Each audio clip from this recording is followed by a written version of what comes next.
Good evening. The opinions and statements voiced by our guests do not necessarily reflect the opinions of this network. Enjoy the shows. You are listening to WBHM Digital Broadcasting, Birmingham, Alabama.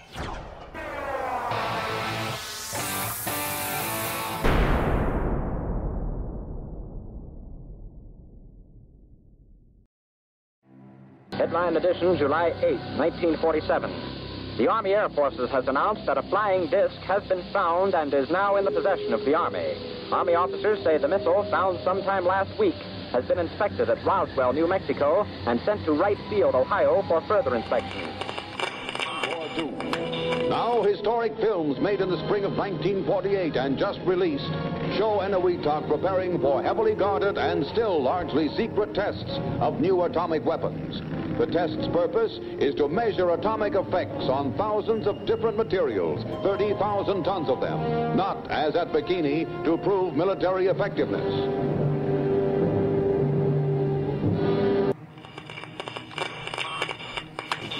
San Francisco police say that 9 persons have been arrested in a narcotics raid on the headquarters of the Grateful Dead, a widely popular singing group. 2 members of the group, Rod McKernan and Robert Weir, and their business manager, Danny Rifkin, have been booked on suspicion of possessing narcotics. 3, 2, 1, 0. All engine running. Liftoff. We have a liftoff. 32 minutes past the hour. Liftoff on Apollo 11. Tower cleared. We got a roll program. Neil Armstrong reporting the roll and pitch program, which puts Apollo 11 on a proper heading. I'm going to step off the limb now. That's one small step for man, one giant leap for mankind. Well, strange lights are causing a viral buzz on YouTube. Could we have caught extraterrestrial activity on a recent newscast? Brandon Arroyo investigates. As the newscast ended, the controversy began back on September 26th. What is that light shining in the back of the dark night sky?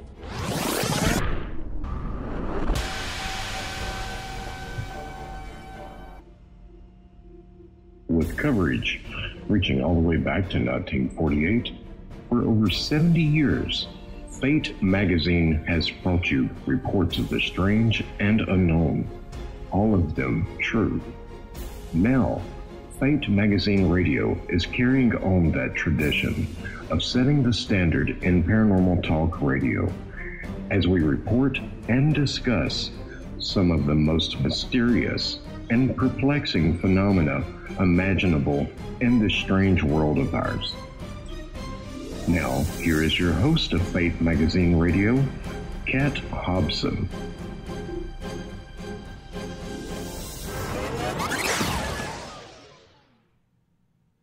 Good evening. Welcome to Fate Mag Radio. I am Kat Hobson, your host, and you are listening to us either on fatemag.com or WBHM Digital Broadcasting out of Birmingham, Alabama. I am so pleased to be able to welcome you. We have got a great show lined up, and I am going to tell you that you will be immersed in this conversation. It is fantastic. The conversation will be too. But I am just wanting to let you know that I'm excited too, because next week, not this week, the following, I will not be live other than for live feeds, because I will be attending the International UFO Congress, which is the largest UFO conference in the world. Doubt me? They're in the Guinness Book of World Records. No kidding. I don't even have to exaggerate that, because it's going to be so amazing. I'm looking forward to seeing a lot of my friends and getting a chance to make some new ones too. I will be bringing you live feeds throughout the week. You're going to love this stuff. I love ufology. I love getting a chance to learn. And this is going to combine the best of all worlds. And if you are able to get to Phoenix, starts Wednesday, closes out Sunday, it's going to be awesome. It's at the downtown Sheraton. So get in there. I am also going to say thank you to W.K. Graham. who put on the Abnormal Alabama Paracon this weekend, and I was excited to be a participant. It was a great thing. We had Kevin Kane with Haunted Dolls. We had Bigfoot Bob, Alex, who was there, who shared a great presentation and answered all of my weird questions too. Frank Lee, who was as educational as he always is. Y'all have heard him on the show so many times because he is brilliant. And myself. It was great. It was a lot of fun. We had just a good time. So to everyone who was there, thank you so much. And thank you for being so interested in Fate magazine. I'm glad you were. Now, about tonight's show. Getting down to the nitty-gritty with some great listening coming up for you. My guest is Daniel Duke. Dan is the great-great-grandson of the infamous Jesse James. His mother, his sister, and himself have been researching and educating themselves for over 20 years. His mother has written some books. He has a second book coming out on this topic, and his sister is doing that one with him as well. So this is actually family history being researched, and as we were talking before the show started, it is just it is National Treasure meets Oak Island. And this is, no kidding, this is a fascinating story, and he has documented everything. 20 years, no kidding, 20 years of research. So let's go ahead and bring you in. Dan, are you there? I'm here. I'm so glad. This is going to be a fast 2 hours. I can already tell. Well, thanks for having me here. I'm honored. Well, I'm honored because I know what you put into this. And the information is so educational. Aside from it being a personal family history, then, you also have the secret diaries and coded maps, and it's got Knights of the Golden Circle involved, as well as the Freemasonry and the Knights Templar and the treasure that, everyone believes that they controlled, which is great before we get into any of the other stuff.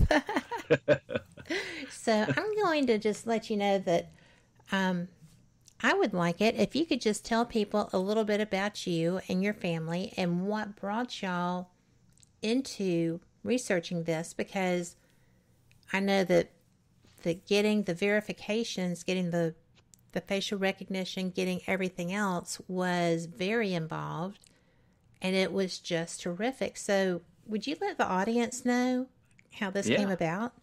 I would be happy to. I grew up here in Texas. My family's been in Texas. I think I'm a 6th generation Texan. We've been here since it was Mexico. Oh, but it's our family through the generations they've always had this story. My mom grew up this way. I grew up this way, hearing the story that Jesse James was my great-great-grandfather, and that he faked his death and lived out the rest of his life as a farmer here in Texas.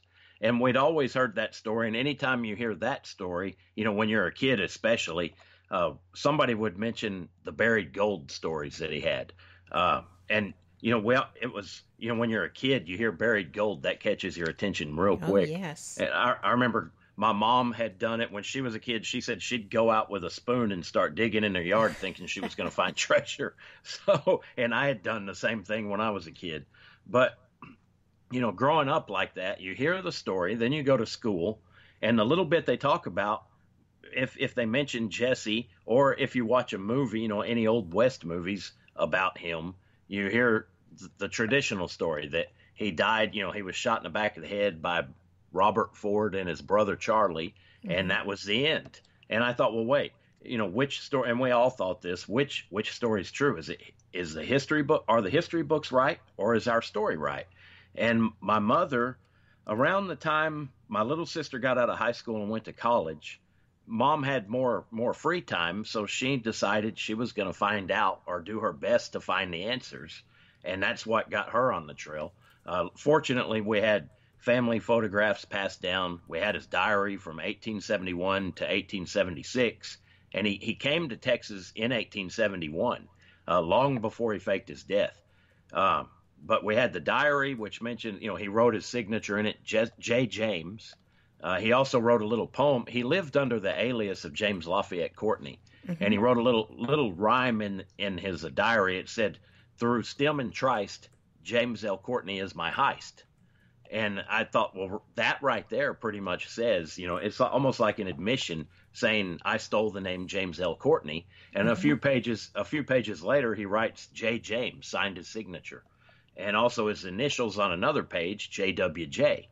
And but that seems odd, because what if somebody not a family member had come across that while he was living? Yeah, well, I think the way he was, I don't think, well, if somebody would have caught him with that and tried to use it against him, knowing how Jesse was before he faked his death anyway, somebody wouldn't have walked away from that meeting. So, it would have been him or them, and that's probably, I think that's pretty much how it was back in those days anyway. But and people seemed to respect others' privacy a little more in those days, from what I've heard. Because back then, if you, in this area anyway, if you had nosed into the wrong person's business, you pretty much, a lot of people at those times would have taken the attitude like, well, you got what you asked for. You shouldn't have been nosing around. So that's how I viewed it. I've always wondered the same thing. Well, I'm going to apologize because I did not truly throw your book in the garbage, but it fell right off my desk. Okay. I apologize to our listeners as well.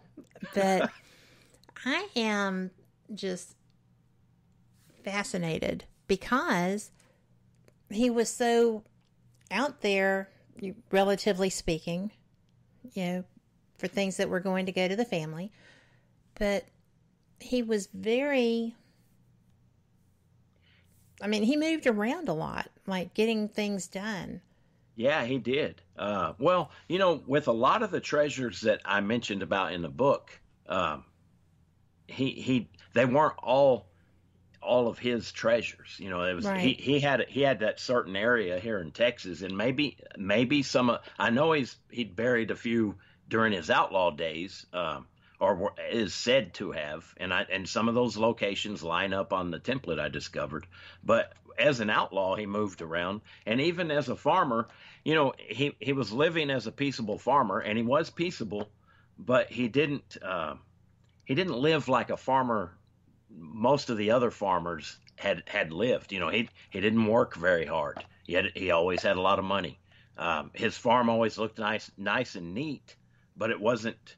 He would pay people to take care of things. It wasn't a normal farmer. Most farmers, they were lucky to get a good crop, and if they did get a good crop, they were lucky to still put food on their table. He had no problem with that. And he always had plenty of money, and so did all of his friends who lived in the area around him. They all did very well. So, but you're right, he did move around a lot. So, when your mother started realizing,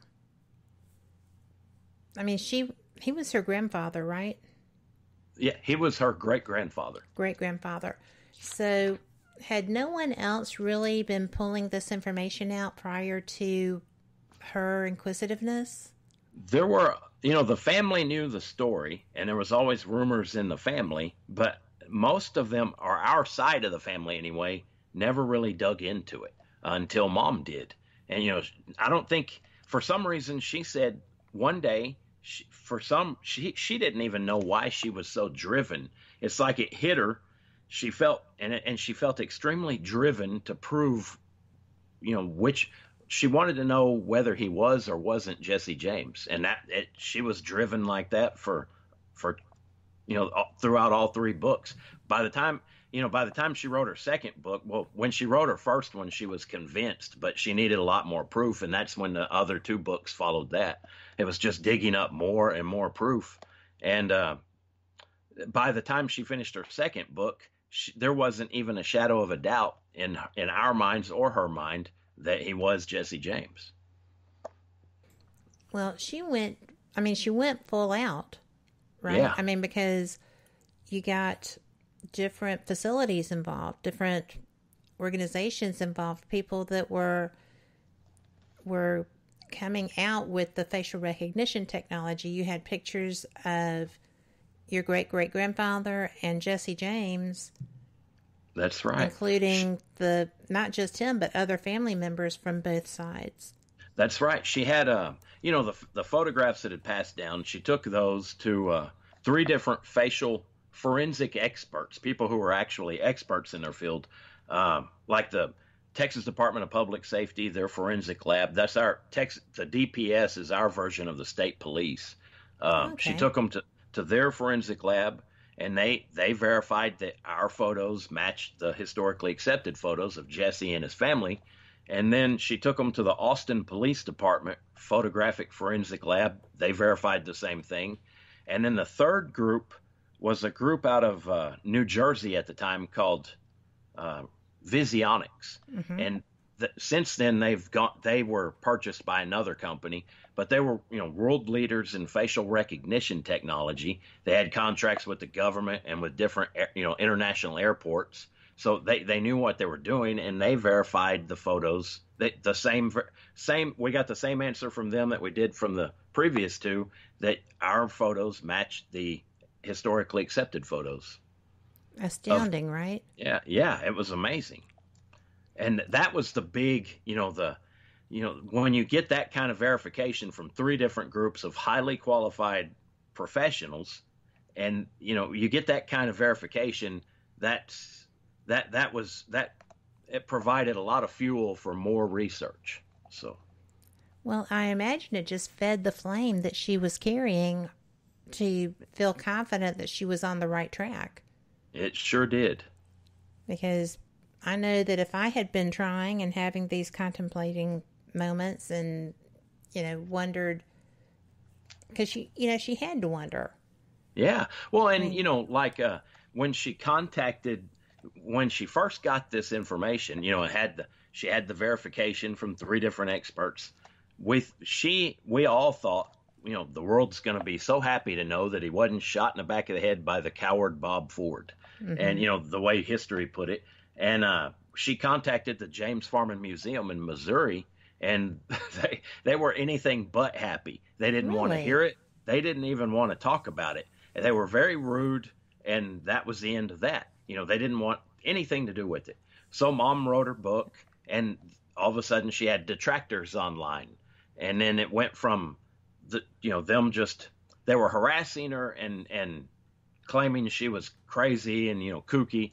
And it went from that to after her second book, they would ask her questions publicly, trying to throw her off, make it look like she was crazy. And she would answer their questions, and she had more proof than they did. And I think it frustrated them so bad. And I'm not exactly sure why they did this, but they started sending death threats to my mom. Oh, my goodness. Yeah, it got pretty bad. And then the FBI got involved, and thankfully they put a stop to the death threats. So that's insanity. Yeah, it got real crazy for a while. And, you catch yourself looking over your shoulder every time you walk outside. So, well, if you were brave enough to walk outside, it made going to the grocery store a whole new adventure, didn't it? Yeah, it did. It sure did. But we would laugh, saying this must be how Jesse felt when he was hiding out there. So it was almost like carrying on a family tradition. So. Well, we are at our first break already. This is I told you this was going to be a fast time. So we will be back, and y'all come back too, because this is just getting started. You're going to love this. It just keeps on getting better and better. So catch y'all on the flip side.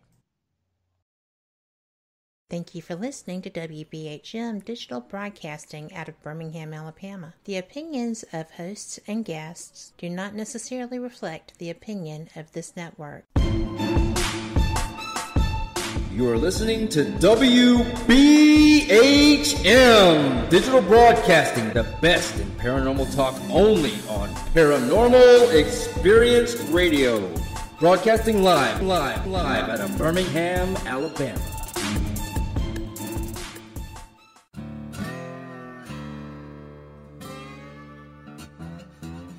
Oh, come on. I'm Southern, but... Nope. That'll do. Hello. I am Kat Hobson, host of Paranormal Experience here on WBHM Digital Broadcasting out of Birmingham, Alabama. I enjoy having guests from all areas of the paranormal, from ghosts to ufology to cryptids and beyond. You'll find some of the best researchers in their fields bringing you some great information. Join me on Wednesday nights from 8 to 10 p. Eastern here on WBHM Digital Broadcasting. To the believer, the evidence is overwhelming. To the skeptic, there will never be enough. Hello everyone. Join Kevin and Jennifer Malik, the host of Paraversal Universe, every Friday here on WBHM Digital Broadcasting. Also heard on WCET-FM and The Rift. Log on or tune in as they check out the mysteries found within the 8 categories of the unknown and unexplained, including ghosts and haunted places, aliens and UFOs, theology and mythology, cryptids and monsters, urban legends and folklore, conspiracies, metaphysics, and forbidden archaeology. Listen as Kevin and Jennifer interview the top minds in their respective fields as they share theories and information regarding these unsolved mysteries. For future show and archive information, one can find Paraversal Universe on Facebook, Twitter, and MeWe under various Paraversal Universe headings. So, for excellent talk radio about the unknown and unexplained, check out Paraversal Universe, where all paranormal perspectives apply. Brought to you by the Northern Wisconsin Paranormal Society, Ltd., and produced by WBHM-DB.com. Thank you for listening to WBHM Digital Broadcasting out of Birmingham, Alabama. The time is 45 minutes after the hour. Thank you for listening to WBHM Digital Broadcasting out of Birmingham, Alabama. The time is 23 minutes after the hour. Welcome back to Fate Mag Radio. I'm so glad you're here, and if you missed that first segment, no worries. We will be archived on iHeart, iTunes, Spotify, Spreaker, Google Podcasts, everywhere. You will find us everywhere, and we will have all of this going on for you. So I am ready, Mark. Mark, I'm looking at my chat room. Dan, I apologize. So that's okay. Let's go ahead and let's get moving on, because your mom has gotten her books out. She has upset the people at this museum who obviously have a vested interest in the known history remaining the true history. And actually, I think it would have been more fun, and I would have rolled with this if I were them. Yeah. So I don't understand why they got so upset, really. I never did either. The only, for some reason, I think I've only got theories as to why they got so upset, but I thought, money had to probably played a big role, because I know the museum brought in a lot of money, but at the same time, it doesn't change the fact that he lived there and grew up there.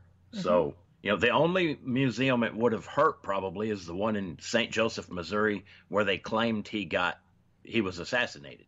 Right. So, but there wouldn't have really been a reason to go there, I guess, if, that's the only one I think it would have hurt. So it may have I think they're tied. Whoever's tied in with the group who's tied in with the James Foreman Museum, I believe, also have ties to the museum in St. Joseph, Missouri, as well.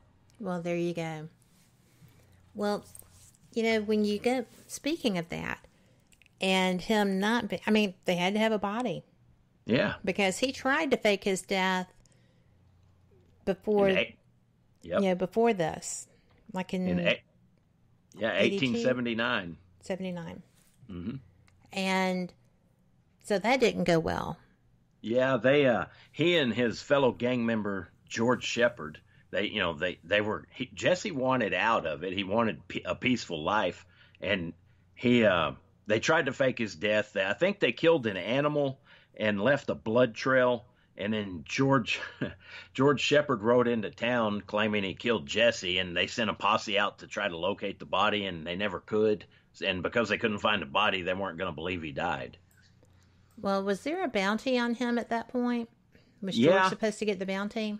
Yeah, I think he would have cashed in on the bounty, and I don't know what they had planned for that, but he would have got the bounty. Well, then I'm sure he was disappointed. Yeah, he probably was. So, come along a couple of years later, and they know now that there must be a body. So, how did they get the body? Okay, well, Jesse had a first cousin named Woodhite, and Woodhite, it was his first cousin, and he was said to have bore a strong resemblance to Jesse. He thought of himself, and he was known as being quite the ladies' man. Bob and Charlie Ford had a sister named Martha, and Woodhite, I guess, was having an affair with Martha, and there was it was like a sort of love triangle between Woodhite, Martha Bolton, the Ford boys' sister, and also her farmhand Jim, and possibly a couple of other men. But tempers flared. Dick Liddell got mad, and he was one of the other gang members. A fight happened. The farmhand ended up dead, and so did Woodhite. I think they had a big shootout, and Woodhite caught a bullet in the back of the head, but it was at a funny angle. That I'll get to that in a second. But right. Woodhite died. It was about a little over a month before April 3rd, 1882, the date they give as Jesse being killed. It was a cold winter. The ground was frozen. You couldn't bury a body, so it was a perfect environment to store a body. And even if after the cold snap passed, they could have kept him in an ice house, but they passed the body off. And I don't think it was planned. It just happened. And Jesse took advantage of that. And so did the rest of the men around him, and passed it off as the body of Jesse James. So you've got that, and nobody can ever find what happened to the farmhand. They said, everybody knew Woodhite was dead, but to this day, there has never been a grave located for Woodhite. So, that's just another little piece of supporting evidence. There's no grave that's found for Woodhite at all. And everybody knew he was dead. They just didn't nobody at the time cared to go get the body and give it a proper burial, or that's how the story goes. Well, they passed Woodhite off as Jesse. They had a coroner's inquest, and before that happened, they gave Jesse's mother, Zerelda, a train ride to St. Joseph, Missouri, to identify the body. She walked in the house, and her first words were, "Gentlemen, you've made a mistake. That is not my son." One of the ladies in the house took her to another room, and she came back a few minutes later with a whole different tune. She was sobbing. Yeah, she was sobbing and bawling and cursing those who killed her poor son, Jesse. I mean, she walked in, looked at the body, and coldly said, "That is not my son." Then a few minutes later, she comes back in, putting on a show, real dramatic, crying and saying, "You've killed my son," and, cursing everybody involved with it. And then, it had been stated in papers in the past on how good an actor she was. They said she was a very good actress. So, well, then at the coroner's inquest the next day, They questioned Zerelda, Jesse's mother. They questioned the lady who was supposed to have been his wife. Her name was Z. Milms, and she was also a first cousin. So they had supposedly 2 children together, and they'd been married several years. They questioned her on the appearance of Jesse James. She didn't know how old he was. She didn't know which of his fingers was supposed to have been missing.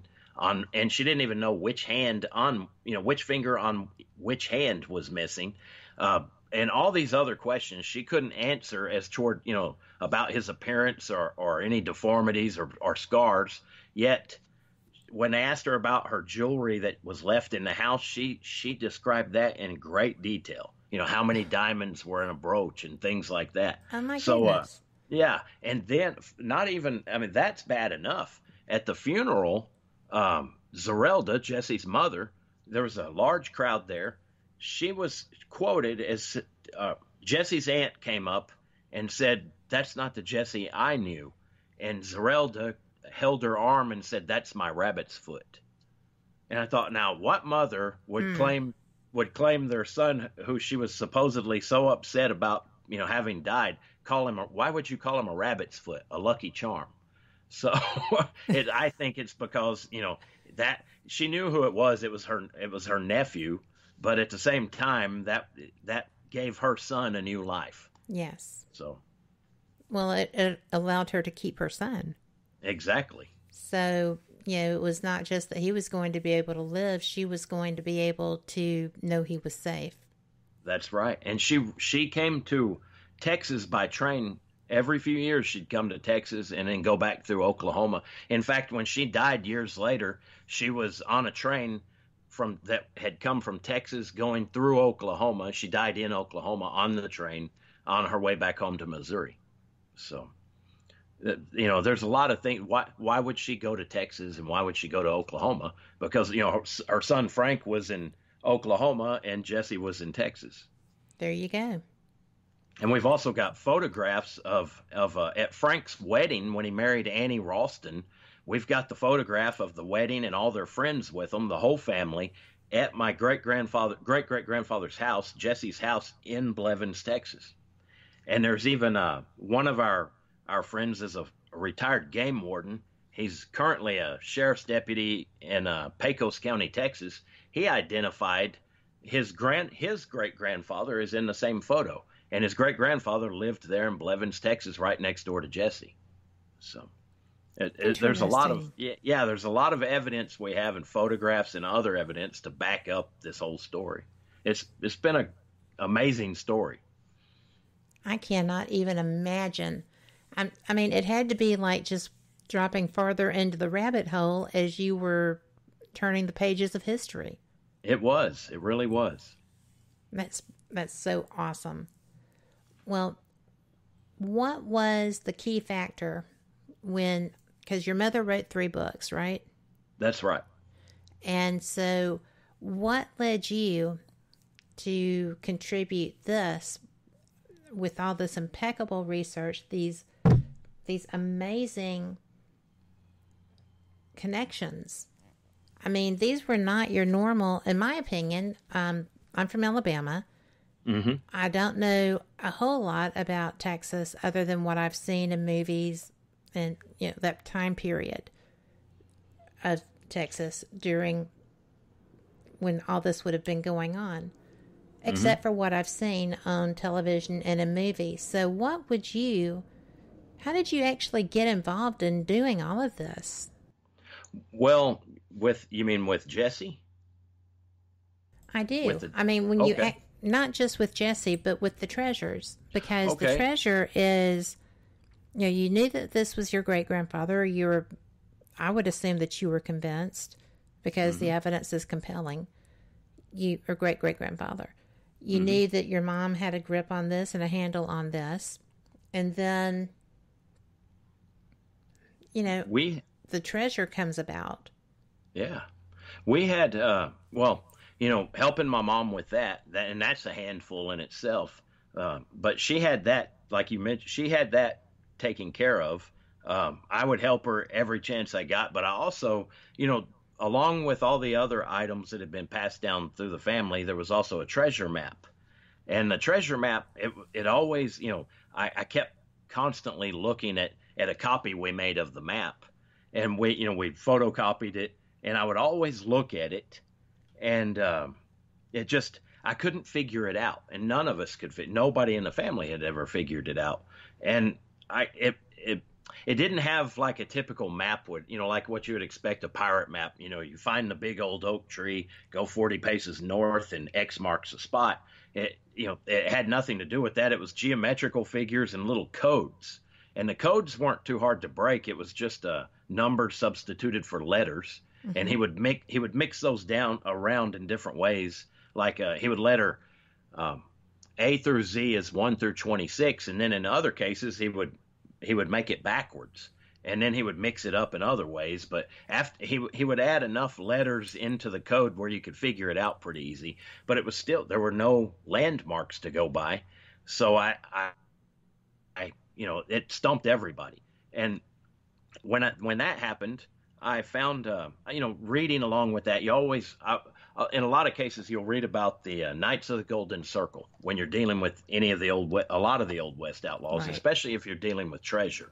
So the Knights of the Golden Circle, everybody calls them KGC for short, but they were a secret Southern group during the Civil War. They were part of the Confederacy, kind of like just a secret service type group.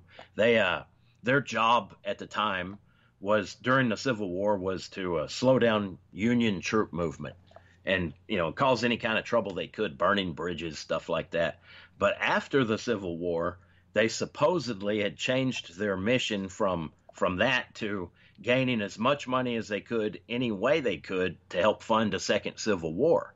And I thought, okay, I have no reason to doubt this. I know that Jesse was a Civil War guerrilla, and he rode with Quantrell's guerrillas, mm-hmm. and it had, and a lot of the KGC members were also guerrilla fighters throughout the South. So that didn't shock me, and I had no reason to doubt it. I came across a template that's supposed to be called, they had called it the Knights of the Golden Circle or KGC Treasure Template. And I thought maybe this can help me. And it's shaped like a rhombus or a square turned on end, so it's a diamond shape. And mm-hmm. It's got, an outer circle and then an inner circle. And it's got 8 marks, different little markings in it, circles, squares, little dashed lines, and then 8 marks that look like turkey's tracks or bird tracks. Mm-hmm. And I thought, I don't know what any of this means, but maybe if I learn as much as I can about it, maybe it'll help. So I got to, I would lay it over maps. I had no scale, and in order for that to work, I would have had to have had a scale or have something to go by. Yeah, exactly. Anything. Or at least some locations to some recovered treasures, so that I'd know how, so I would know the scale of the map. So I went on for years. That would, I had banging my head against the wall trying to figure that out. And over the years, my mother had been talking to former Texas Attorney General Wagner Carr, and he was real interested in Jesse James. He had originally believed that another guy was Jesse, who had claimed to have been Jesse, J. Frank Dalton. And mm-hmm. J. Frank Dalton had been, I believe J. Frank Dalton had something to do with some of this. I don't know what. That guy's mysterious in his own right, but he definitely wasn't Jesse James. He's been debunked too many times. It's real obvious when you get into his story. He also claimed to have been a whole lot of other people. Okay. So he's kind of mysterious in his own right, but he wasn't Jesse. Wagner Carr, after talking to my mom, was convinced of that, and he believed our story. So he sent his driver out to show us 3 different locations where treasures were located and had been recovered. And that helped me a great deal. I had those 3 locations. And in the final key was a man named George Roming. When he was a young boy around 10 or 12, he knew Jesse, my great-great-grandfather, when he was an old man. And George, when I met him, George was old. And he drew a map for my mother and I and showing us where a treasure was that he had helped Jesse bury.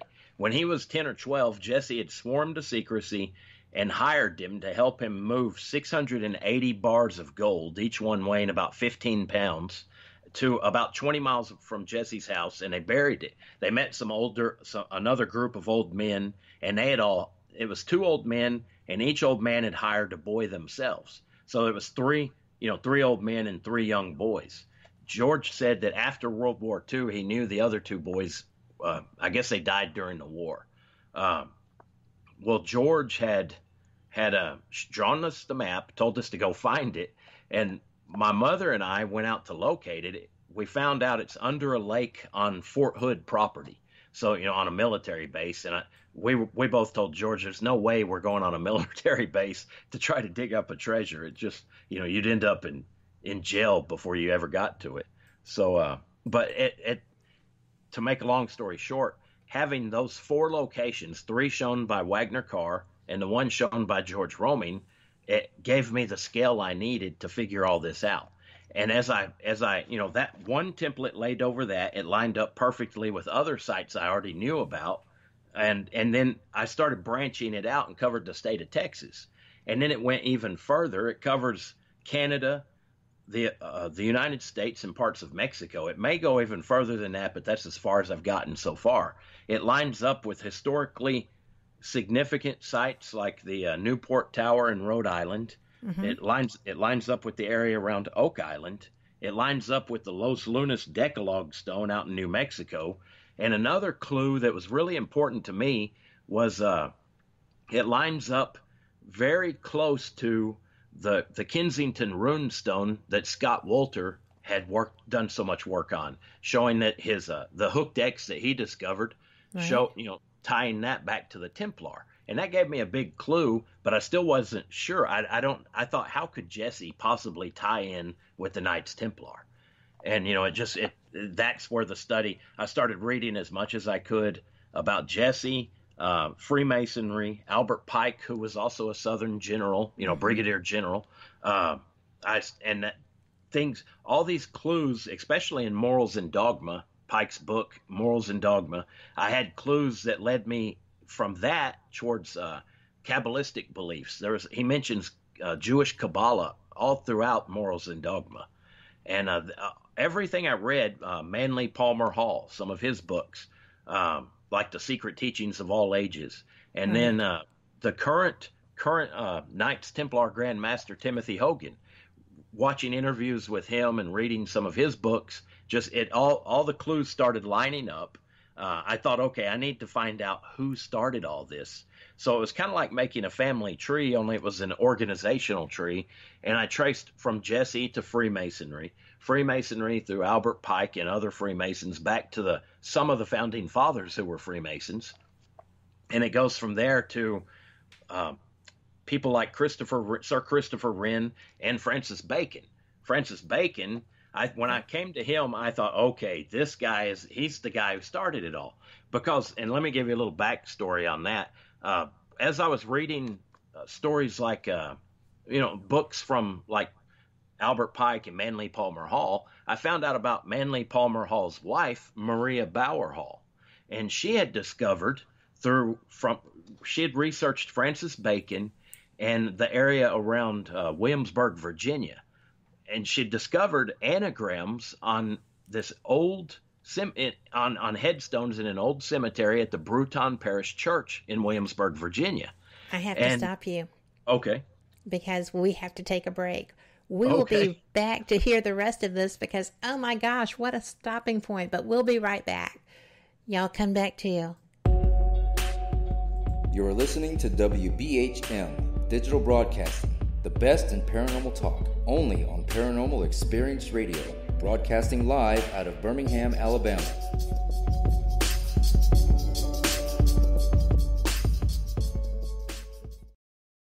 To the believer, the evidence is overwhelming. To the skeptic, there will never be enough. Hello everyone. Join Kevin and Jennifer Malik, the host of Paraversal Universe, every Friday here on WBHM Digital Broadcasting. Also heard on WCET FM, and the Rift. Log on or tune in as they check out the mysteries found within the 8 categories of the unknown and unexplained, including ghosts and haunted places, aliens and UFOs, theology and mythology, cryptids and monsters, urban legends and folklore, conspiracies, metaphysics, and forbidden archaeology. Listen as Kevin and Jennifer interview the top minds in their respective fields as they share theories and information regarding these unsolved mysteries. For future show and archive information, one can find Paraversal Universe on Facebook, Twitter, and MeWe under various Paraversal Universe headings. So, for excellent talk radio about the unknown and unexplained, check out Paraversal Universe, where all paranormal perspectives apply.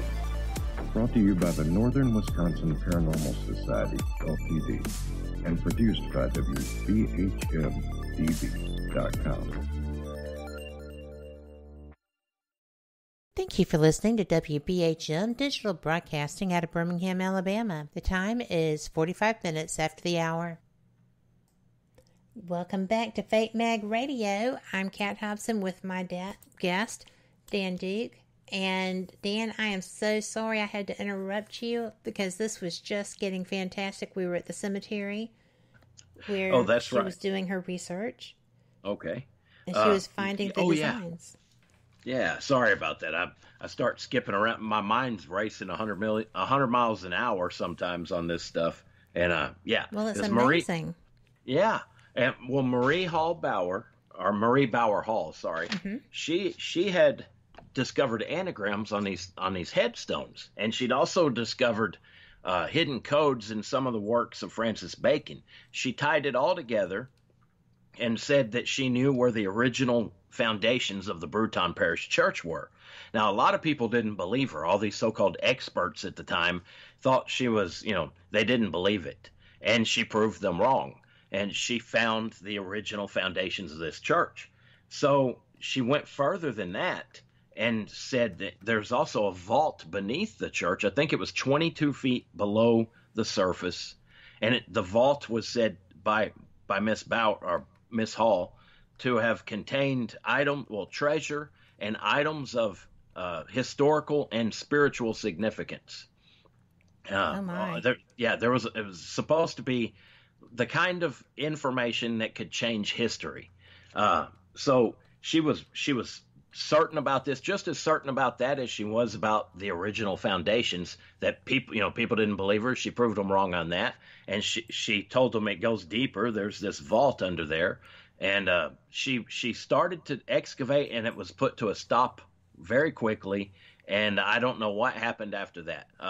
It was put to a stop. There's still people occasionally who try to get them to let them look. I think there was a illegal dig there. Some guys were trying to dig down to the vault in broad open daylight.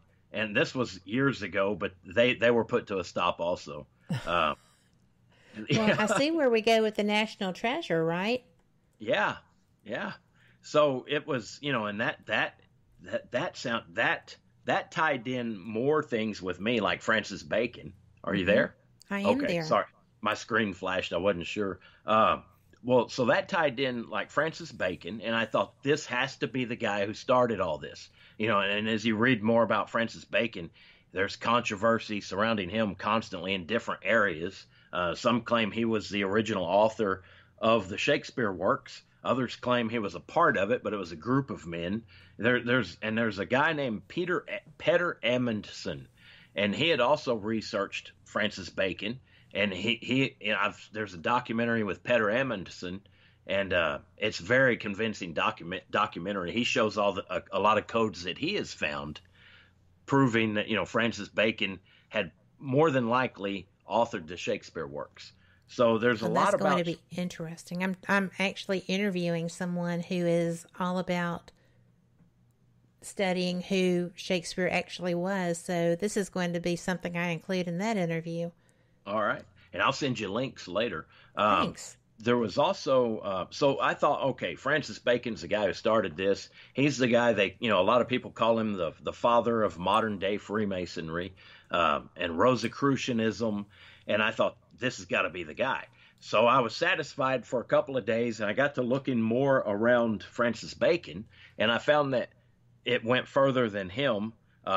There was his mentor, for example, was John Dee. And John Dee is known by a lot of people as the original 007. He would sign, he had a way of signing letters to the Queen when he would write to her with 2 zeros and a symbol that looked a lot like the number 7. So, and he was a spy. He was an alchemist. He did all kinds of, these guys back then, they seemed like they excelled in multiple areas. Whereas, a lot of people today, people will call them a genius, but they're only a genius in one area. These guys, it was in several areas, and it's just amazing reading about them. But I started, continued this organizational tree I had started, went back to Francis Bacon, to John Dee, his mentor, and went from him through different alchemists, Rosicrucians, and other people, mystics, to Jewish rabbis, and that traced back to Paolo Riccio. Paolo Riccio was a Jewish convert to Christianity, and I'm not sure if he converted willingly or not, because back in those days, if you were Jewish and you didn't convert, you ran a high risk of being burned at the stake or beheaded or exiled. So he may have converted unwillingly. I'm not sure, but on a book he wrote, actually he translated the works of an earlier Jewish rabbi. And on the cover of this book, it was titled Porte Lucis. And he printed this in 1516.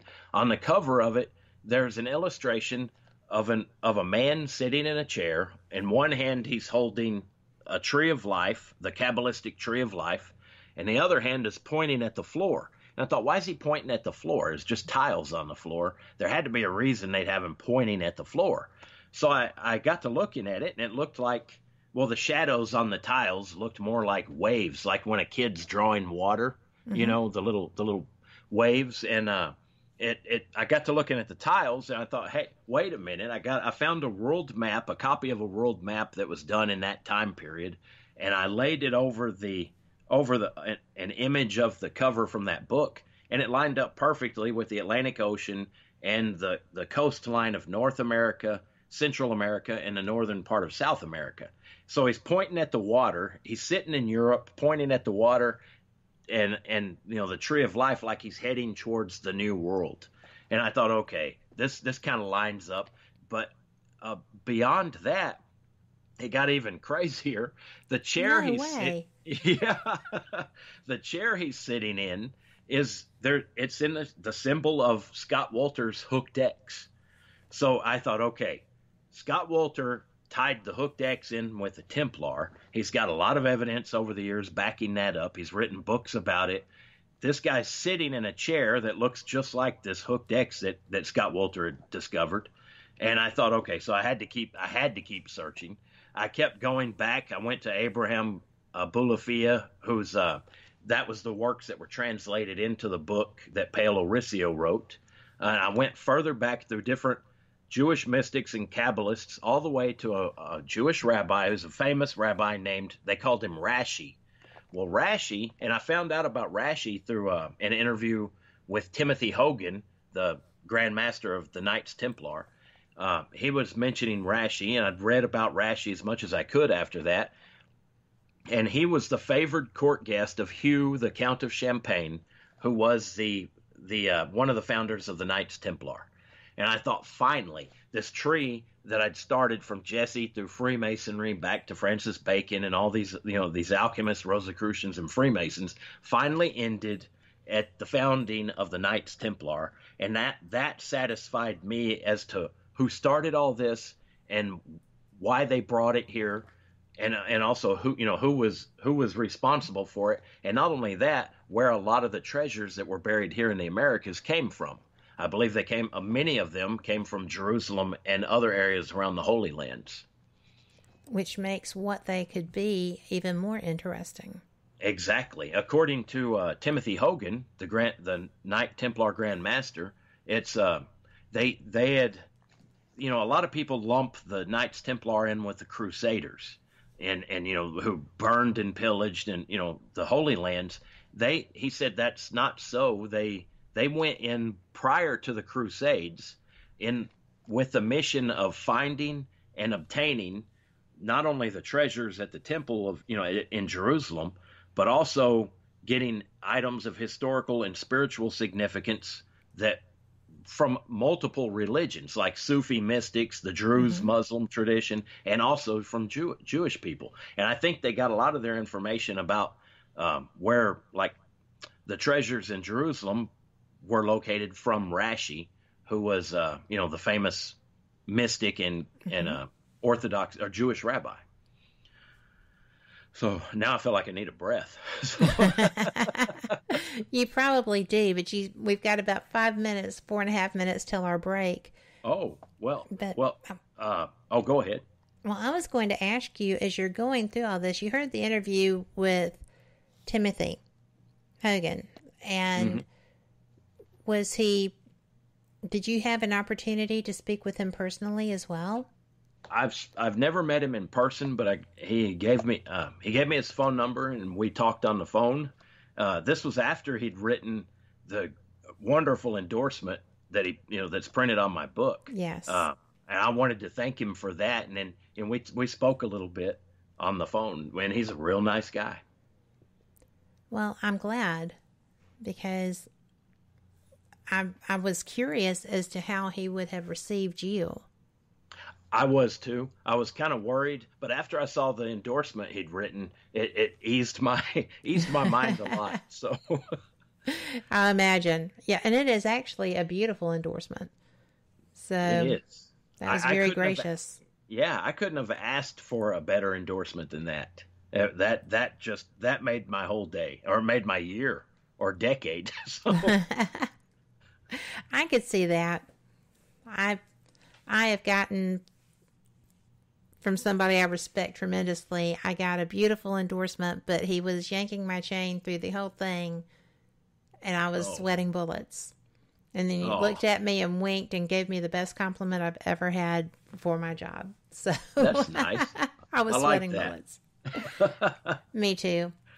So, and I was very appreciative, as I know you were with Timothy, because that, there are a lot of people who are endorsing this book. There are a lot of positives all over.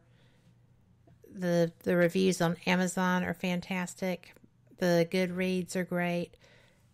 That has to be so gratifying after having put so much work into this, but to have somebody who is personally attached to this history to come out and be so gracious and complimentary had to be just like a whoa.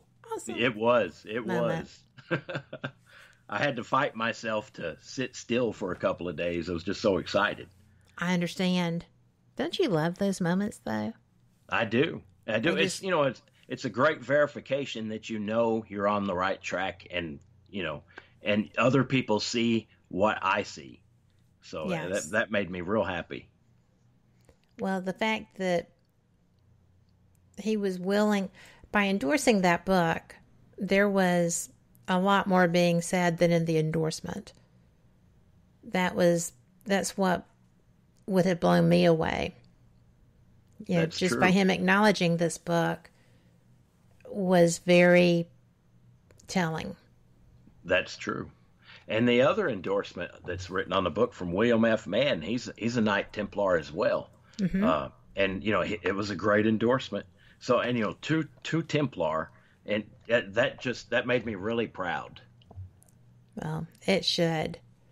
And I'm going to go ahead and take our break, because the next questions that I have are going to take you a few minutes. Okay. So we will be back after this. This is a great time if you want to fill up your beverage cup, just stretch your legs, walk around. We are going to actually be running our news broadcast, which you can hear without, needing to sit still. And Okay. you know what? Maybe we'll find a little good news in here today. I'm ever hopeful. Let's see what they've got. Live from NPR News in Washington, I'm Barbara Klein. President Trump is defending his escalating trade dispute with China while he meets with counterparts at the G7 summit in France. When asked if he had any second thoughts about his trade policies, Trump said he always has second thoughts. But NPR's Aisha Roscoe reports the White House was quick to interpret the comment. White House Press Secretary Stephanie Grisham says that President Trump doesn't regret increasing tariffs on China. In fact, she said in a statement that the only regret Trump has is that he didn't raise the tariffs even higher. Earlier, Trump had told reporters that he might be reassessing his actions. Yeah, sure. Why not? Might as well. Do you have second thoughts about escalating over I have second thoughts about everything. Trump announced on Friday that existing tariffs on Chinese goods would be rising in response to China's decision to impose additional levies on $75 billion worth of U.S. goods. Trump's announcement triggered a sell-off in U.S. stock markets. Aisha Roscoe, NPR News. An unannounced visitor arrived at the site of the G7 summit in Biarritz today, Iran's foreign minister. NPR's Frank Langfitt reports Mohammad Javad Zarif flew in for talks with the French about the stalemate over Iran's nuclear program. The G7 host and French President Emmanuel Macron seems to have sprung the visit on fellow world leaders. French newspapers say President Trump was only told about it on Saturday. Trump pulled out of the Iran nuclear deal last year, and the U.S. has Iran under crippling sanctions. For his part, Macron is reportedly trying to find a way to soften sanctions and reduce the tensions with the Americans. With German Chancellor Angela Merkel on her way out and the United Kingdom leaving the European Union, Macron seems to be trying to fill a leadership vacuum in the West. The Iranians say they had no plan to meet with the U.S. delegation. Asked about Zarif's visit today, Trump said no comment. Frank Langfitt, NPR News, Biarritz. Violent clashes between pro-democracy activists and police in Hong Kong intensified today. Anne-Marie Evans reports police used water cannon for the first time since the unrest started. Police have been using water cannon and firing tear gas in a northwestern district of Hong Kong after pro-democracy protesters broke away from a legal rally. After a peaceful week, the violence has resumed over the weekend, with protesters throwing Molotov cocktails and bricks. Overnight, 29 demonstrators were arrested, and the city's railway company has been accused of working with the government by shutting down stations along protest routes. What began as concern over a now-suspended extradition bill has morphed into protests against police violence and surveillance amid other demands for more universal suffrage. For NPR News, I'm Anna-Marie Evans in Hong Kong. This is NPR. A second Republican is challenging President Trump for the GOP presidential nomination. Conservative former Illinois Congressman and Tea Party favorite Joe Walsh calls Trump unfit, and he tells ABC's This Week he had a hand in Trump's election. I helped create Trump. There's no doubt about that. The personal, ugly politics. I regret that, and I'm sorry for that. Walsh lost his 2012 re-election bid and became a radio talk show host in the Chicago area. 5 British lawmakers accused of assault or sexual harassment won't be challenged by typical politicians in Britain's next election. As Vicky Barker reports from London, they'll be running against abuse survivors. The 5 members of Parliament, all male, have all been accused of assault or sexual harassment against women. None has been fired, although some have faced lesser disciplinary measures from their parties. Now, the Women's Equality Party, or WEP, has announced 5 of its members, all abuse survivors themselves, will run against the 5 in the next British election. The WEP had already been campaigning against funding cuts to women's shelters and cutbacks to services for survivors of domestic violence. Now it's also calling for lawmakers accused of abuse to be investigated by an independent body and, if found guilty, removed more promptly than current laws allow. For NPR News, I'm Vicky Barker in London. And I'm Barbara Klein, NPR News in Washington.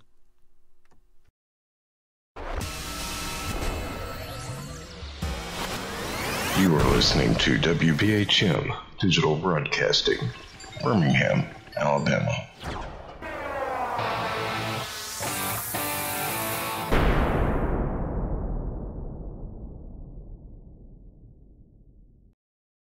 Welcome back to WBHM Digital Broadcasting out of Birmingham, Alabama. The time is 5 minutes after the hour.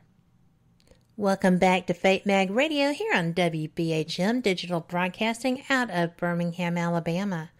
I hope that you are having nearly as much fun as I am with this conversation, because everything in this is fascinating to me. We are speaking with Dan Duke. I am speaking with Dan Duke. We are having just so much fun. I knew this interview was going to be fascinating based on his book, which, by the way, you can get. You can get it on Amazon, Barnes & Noble. You can get it anywhere books are still sold. And it is Jesse James and the Lost Templar Treasure, subtitled Secret Diaries, Coded Maps, and the Knights of the Golden Circle. So you're going to love it right after I finish beating it to death right there. So we are having a really fantastic chat. I hope that, if you like, we have chat rooms open. You can come to WBHM-DB.com and you will find a live chat button there. You can also find that same thing on www.fatemag.com. So whatever floats your boat, and if you're mobile and on Spreaker, you'll have a chat there also. So just come on in, ask questions, have fun. Talk to the other listeners too if you want to, but you're not going to want to miss too much of this conversation. Dan, I have had a great time already. This is good information. It's amazing information. The fact that you have these templates, you have the Veil template and the Tree of Life template, and we were discussing during the break, the Veil is the one that covers North America, right? That's well, right. all of America. That's right. And then the Tree of Life is the one that you used on North America. That's right. It's in the United States, and it stretches from Williamsburg, Virginia to New Mexico. That's just astounding. Yeah, it amazed me. One of the treasures that Wagner Carr had his driver show us, it was recovered. He just showed us, the driver showed us where the treasure was located. It falls on both templates, the Veil template and the Tree of Life template. So. Oh my gosh. Yeah, that was one of the keys in locating for me the Tree of Life template. That along with Williamsburg, Virginia, and Victoria Peak in New Mexico. That is just so cool. Well, have you personally found any evidence or any treasure? I know you found evidence of treasure, but have you gone and said, this is where my great-great-granddaddy put this? Yeah, I haven't recovered any treasure, but I do know where, I believe I know where some are. I gave that information to those it belongs to, the Freemasons and the Masonic Knights Templar. Well, that was very gracious. Yeah, well, see, when I first started this, and that's a long story, but, 20 years ago, I thought, I want to find some of Jesse's treasure. Who wouldn't want to find some gold or silver? So, I thought at most there may be, a quart jar full of gold or silver coins or an old saddlebag, something like that. And I would have been happy. A quart jar full of gold coins is a small fortune, especially like today. I think it's around $1,400 an ounce, something like that. So you get a quart jar full of those, you've got yourself some money. But, I thought, I want to go out and find some. So, but as I kept researching and when I stumbled across the ties with Freemasonry and traced it back to the Knights Templar, all the reading I had done and everything involved in the history behind that, it dawned on me that it's not for me. And I know some people roll their eyes when I say that, but it isn't for me. It isn't for any one man. And all the blood that had been shed over this stuff over the last, for centuries. It's just literally centuries. It's way too important for just one man and a little greed or something. And it belongs to the Knights Templar and the Freemasons. So, I came, well, like for example, Timothy Hogan had mentioned, and even on the endorsement he wrote for my book, that this treasure was put here. Well, they used the treasure to help found a free nation. And yes. when you think of it in those terms, how, any thought of, well, for me anyway, I realized it is not for me. It's for the nation as a whole. It's for mankind. And in a lot of the other treasures that I believe are part of these, some of these locations, they tie in with spiritual belief, different religious beliefs, and that kind of thing. It's not for me at all. I don't want to touch it. I'd love to see it, but it's just not for me. So I would love to be there to see what's in. That I don't think anybody could deny wanting to look at it, but at the same time, I know it's not for one person. Well, we have a member of chat that said it's all historic treasure. Don't let the Smithsonian get it. Touche. Yeah. And so don't. I also believe that a lot of those treasures, some of the treasures may be too shocking for people or for large groups of people or certain beliefs, and I think that's why it's important for a lot of them to remain hidden for a while until the world catches up to a point where they can accept something like that and it won't cause any distress or problems. Like what? If that makes sense. I don't know. That's up in the air. I have no proof on that. That's just some of my beliefs as to what some of the spiritually significant treasures may include. Maybe it might be too much for some people to handle it for now anyway. And I think that's why some of this stuff leaks out over time. I would agree. We are not, as a society, global or even local, showing ourselves to be capable of handling something we wouldn't understand.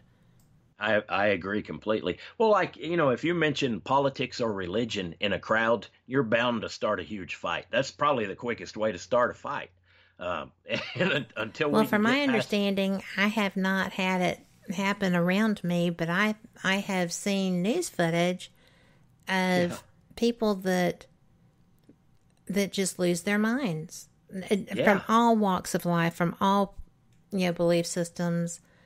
It's just definitely, it's more volatile than religion right now, and they're both pretty volatile.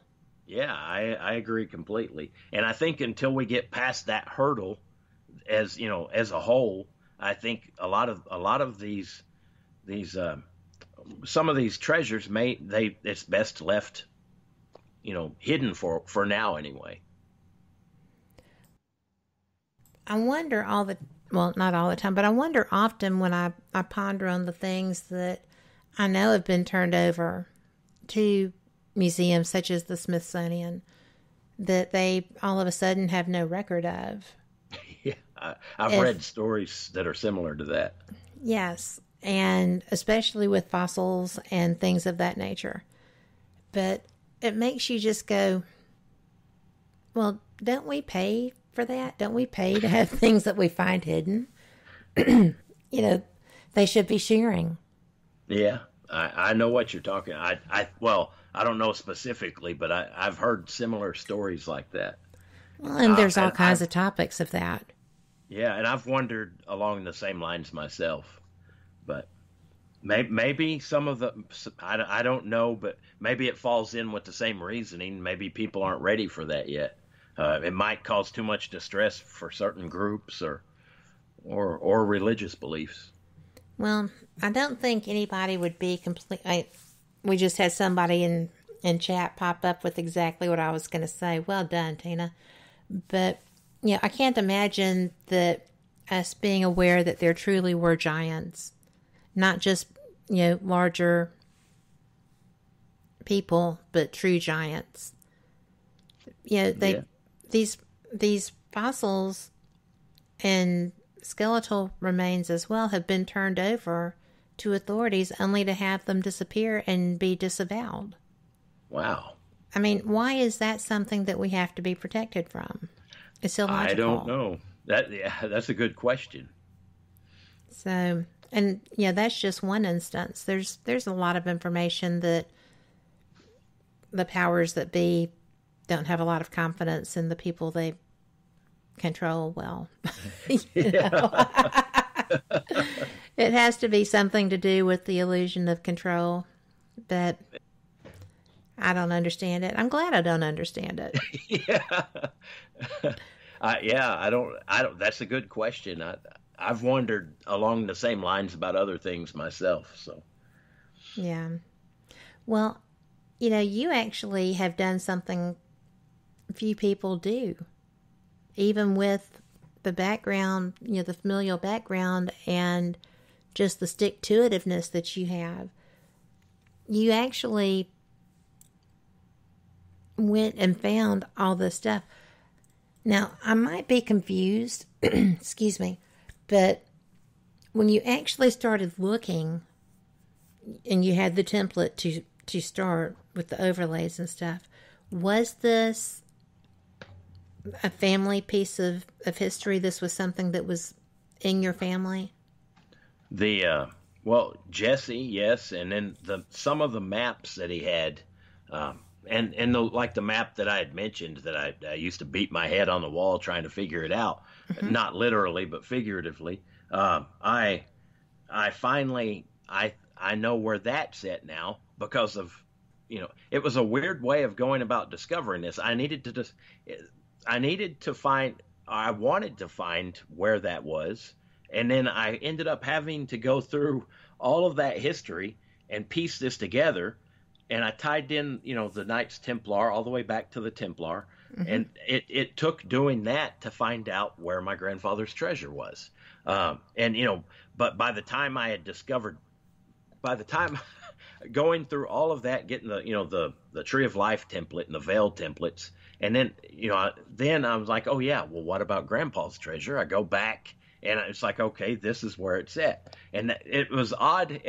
To me, that was I never expected that. I expected maybe find some clues and I could figure out the scale of one small template. And it turned into a template that covers the Americas. Two template, one that covers the Americas and then the other that covers a big portion of the United States. And that that blew my mind. And I knew when I found that, I thought, I couldn't help but think, oh my God, what have I just stumbled on? This is amazing. And and the fact that it lined up with other areas like the Newport Tower in Rhode Island, the Los Lunas Decalogue Stone in New Mexico, that just added more veracity to the truth. It added to this being right on the money, so to speak. No pun intended, but it was, as it were. Yeah. It just amazed me. And I knew after finding that, I knew, nobody else had done this before. And I'm not bragging on myself. I feel very blessed that I've been able to find this. So now I feel like I'm rambling. So. You're not rambling, but I do think that ultimately other people are going to be very thankful that you did that too. Yeah. I mean, that you put that effort into it and that you were able to logically find a way to get there. And the main reason I wrote the book, I was going to keep this all to myself. And then I thought, no, it needs to be known. But at the same time, I wanted, when you're researching Freemasonry, alchemists, Rosicrucianism, even the Templar, you find a lot of people making wild claims about them. Claiming Jesse was evil, Albert Pike was evil, and then they make those claims. I don't believe that, but there's groups out there who say that kind of thing, and then they try to lump all these people who they claim are evil into one group, so therefore the whole group must be evil. And I wanted my point of one of the main reasons I wrote the book. One of the reasons was just to let people know that the Templar, the Freemasons, and the Rosicrucians, they weren't evil. The whole reason the United States is here and the reason we've had liberty and freedom is because of them. and people liked them. I mean, they were all persecuted by the Catholic Church, and I'm not against Catholics. I'm just, that's the facts. Well, historically, that's the actual fact. Yeah, and I mean, all these different groups were persecuted, different religions. Anybody who viewed things differently from the church at the time, they were all persecuted, and their dream, they had a common. All these groups who were persecuted had a common goal, and if you look at it, you're being persecuted by these people. They're your enemy, I guess. So they had a common enemy, a common goal, and their dream was to have a nation where they could all just coexist and speak their mind without worrying about losing their head. So, well, they would be very disappointed right now. Yeah, but we are up against a break, so we will be back in just a few. I hope you enjoyed this, and we will catch y'all on the flip. You're listening to WBHM Digital Broadcasting, the best in paranormal talk, only on Paranormal Experience Radio, broadcasting live out of Birmingham, Alabama.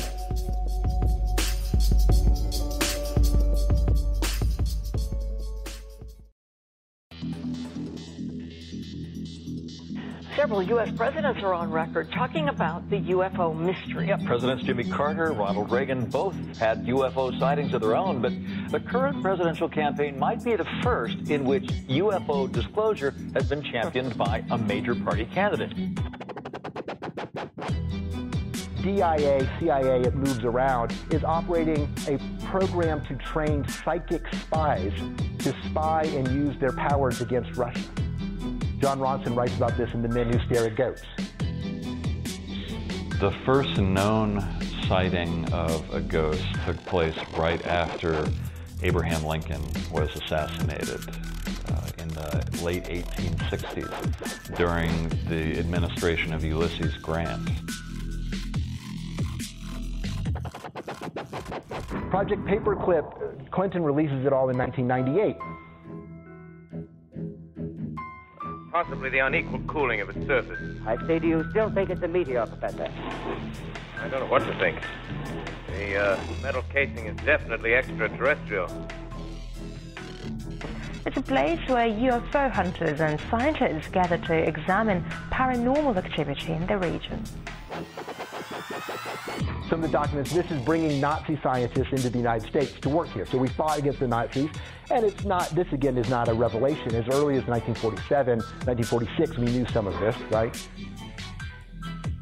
On the paranormal, will we see U.S. President Barack Obama's foreign policy go intergalactic in a quest for gold stolen by aliens? We'll tell you at least how the White House responded to claims the chief executive has been teleporting to Mars.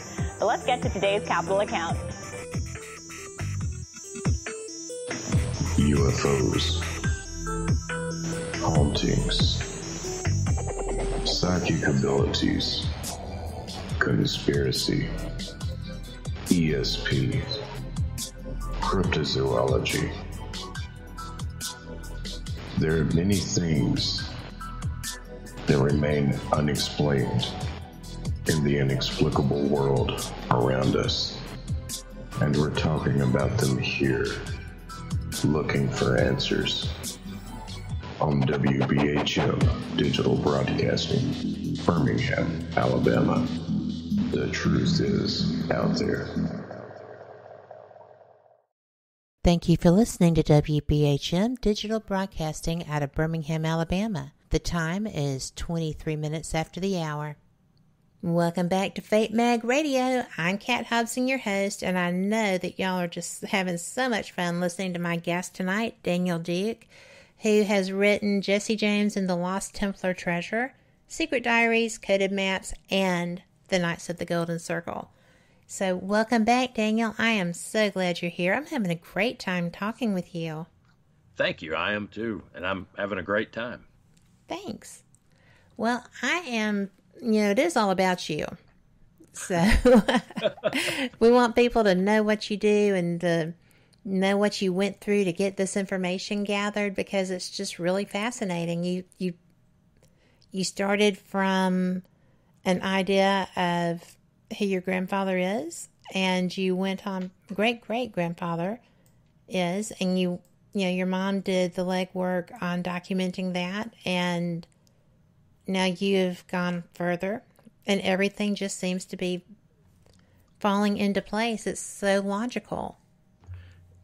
Yeah, and well, I wish it would have happened that quick instead of taking 20 years, but it has been it's been a fun 20 years. So it's, you and the way you find the information, just the way it comes to you, you're reading, researching, you can't figure out anything for a while, and then all of a sudden it floods in, and pieces of the puzzle come together, and then you reach, you'll hit another brick wall. It's just 20 years of, it's like running and then hitting a brick wall, and then you'd find a way around that or through it, and it was a lot of fun.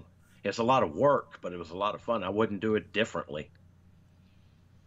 Well, you know what? You really, it wouldn't get you to the same point. No, it wouldn't. If you were to do it differently. And I also, I used to be frustrated at how long it was taking, and you come to points where you're wondering if you're ever going to find the answer. Because the whole thing's extremely mysterious. It's a mysterious topic. It's a topic that wasn't meant to be for a long time public knowledge, and I guess now it's meant to be. It's satisfying once you find the answer, but you reach a lot of brick walls on the way there. And if I hadn't reached those, just researching it, I grew as a person.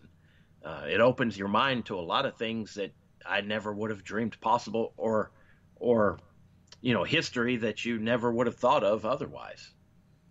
Well, something that amazed me when I was reading through here, and it's not something I think of much, but the Kabbalism coming in with Christianity, coming in with, everything coming into play together.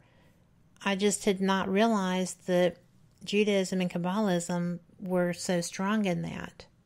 I didn't either until I got into this. And, I'd never heard of Christian Kabbalists, really, until I started researching all of this. The Gnostic Christianity, Christian Kabbalah, Jewish Kabbalah, occult Kabbalah, and in a lot of cases, a lot like gematria, for example. And if I try to give a definition of that, I always worry that I'm not giving a good definition.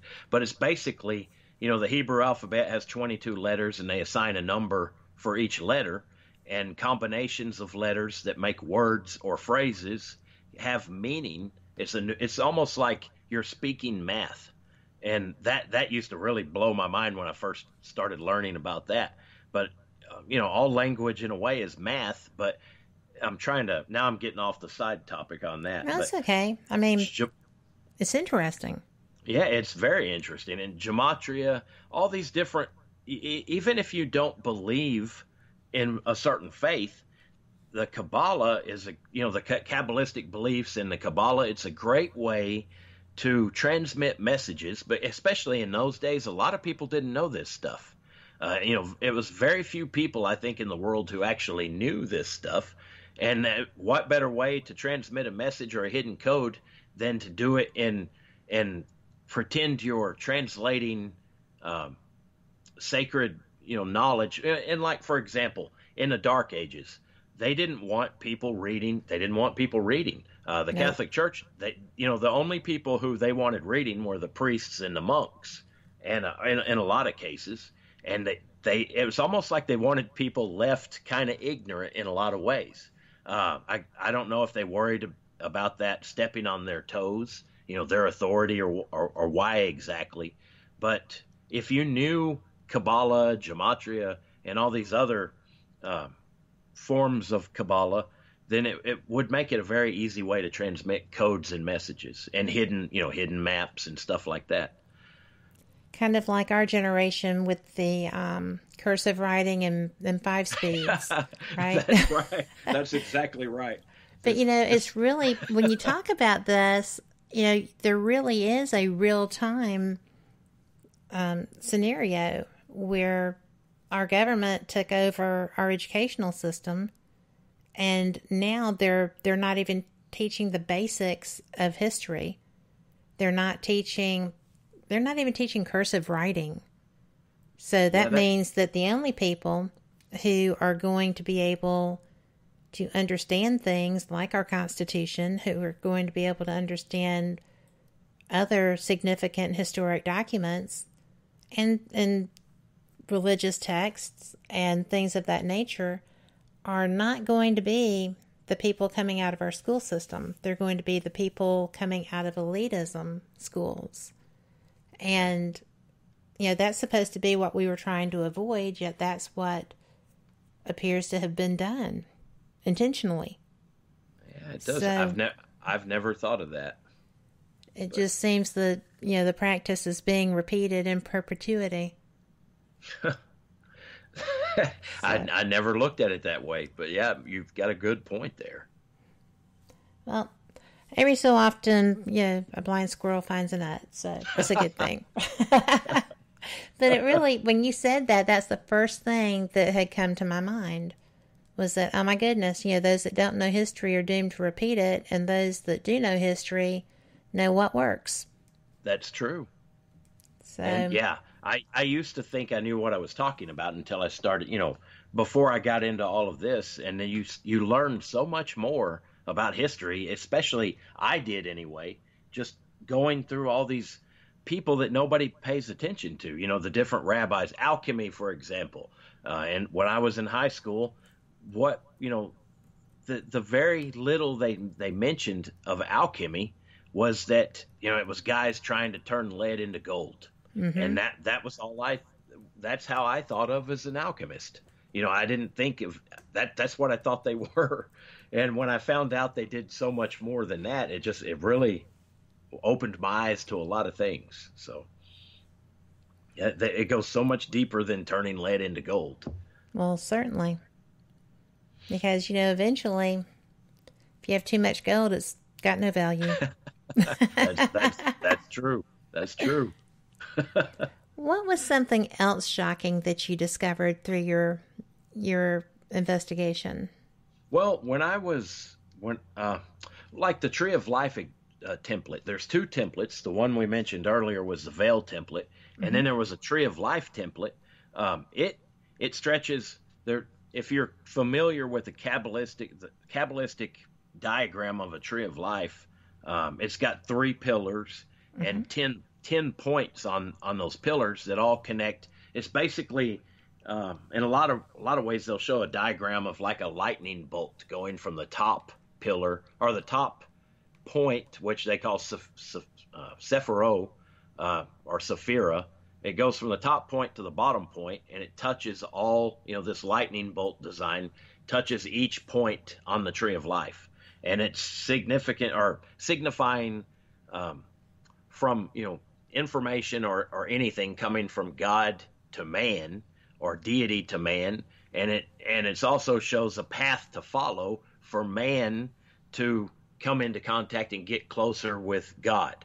So, it's kind of like the lightning bolt goes both ways, in a way. And it's different in different religions, but that's how I came across it. And I started studying that. Albert Pike had drawn a diagram of the Tree of Life. There's several shapes of it. And as I was researching this, I started, connecting the dots on different treasures and making note of those. And it turned out that was, I thought, okay, I've got the Veil template. Now there's this Tree of Life design. Am I way off base? I had no clue. I had no idea, but I kept it there, kept looking at it and going back to it. And I would get stumped just like on all the other things in the past that I'd figured out. And I finally, the dots connected, and I came across information from an alchemist known as Fulcanelli. And Fulcanelli had written a lot about I got a lot of information from him about the veil and the symbolism behind the veil. And from him on through different other alchemists and Rosicrucians and everybody else involved, I discovered that the Tree of Life template ties in perfectly with the veil. If in a Kabbalistic view of the Tree of Life, there's 3 veils in association with the Tree of Life, and they're called the veils of negative existence. And just all the religious meaning behind all of this, it just screams I knew gold and silver and other treasures were there, but it also, when you've got that much religious information tied into a template, I don't see how there couldn't be anything of spiritual significance as well. And apparently, other people from the past who had researched this, like Manly Palmer Hall and his wife Maria Bauer Hall, they would agree, I would imagine, just because like her mention of the Bruton Parish Church ties in with information she claimed of treasures of historical and spiritual significance. Mm-hmm. So when I found that out, I thought, okay, I'm on the right track, but I wanted to know more constantly. Like from Williamsburg, Virginia to Victoria Peak, New Mexico, the distance is 1,715 miles. And then the distance from Bruton Parish Church to the Christopher Wren building at the College of William and Mary, which is right down the street from it, and that plays a role in there as well. Sir Christopher Wren was a part of this. He was also a Freemason. The distance is 1,715 feet. So I had 1,715 miles, 1,715 feet, and the number 1,715 came into play in a lot of other ways. And I thought, okay, what's the significance of this number? And that went back into gematria with the Jewish mysticism, and it basically translates as "Behold the tree of life." And I thought, okay, this is wild. That is just tying everything. Yeah, it's like everything reflects everything else on this whole thing. The dimensions in the veil template. There's the symbols I mentioned in that look like a bird's track or a turkey track. Those tie into ancient Egyptian hieroglyphs that are symbolic of their version of the tree of life. Yes. And I thought, wow. So, there's these dimensions and numbers, signatures in a way in numbers, and all these other symbols, everything tied back into the tree of life, yet the tree of life shined a light on that as well. It's almost like, another thing with like the veil template, it's very similar to legends of the another religion. It was the net of Indra, or Indra's net, mm-hmm. which is Indra is a god from India and Buddhism. Buddhists even talk about Indra's net, and on that net there's supposed to be every where the lines all meet. It's like a crisscrossed net, and where the lines meet there's a jewel. Each jewel shows a reflection of all the other jewels, and it just goes on for infinity. Yes. And that's how the tree of life and the veil template also seem to follow in that same line of thinking. It's like each part of it is a reflection of the whole, if that makes any sense. Absolutely it does. And that's kind of what is logical. Yeah, it is. Because you have to have that flow in order to keep faiths going, in order to keep societies going. You have to be able to appreciate the whole in order to continue to advance. Exactly. And it gets from detail to the whole picture, and it's got the whole everything all in those two templates, and it just amazes me. I think that's amazing too.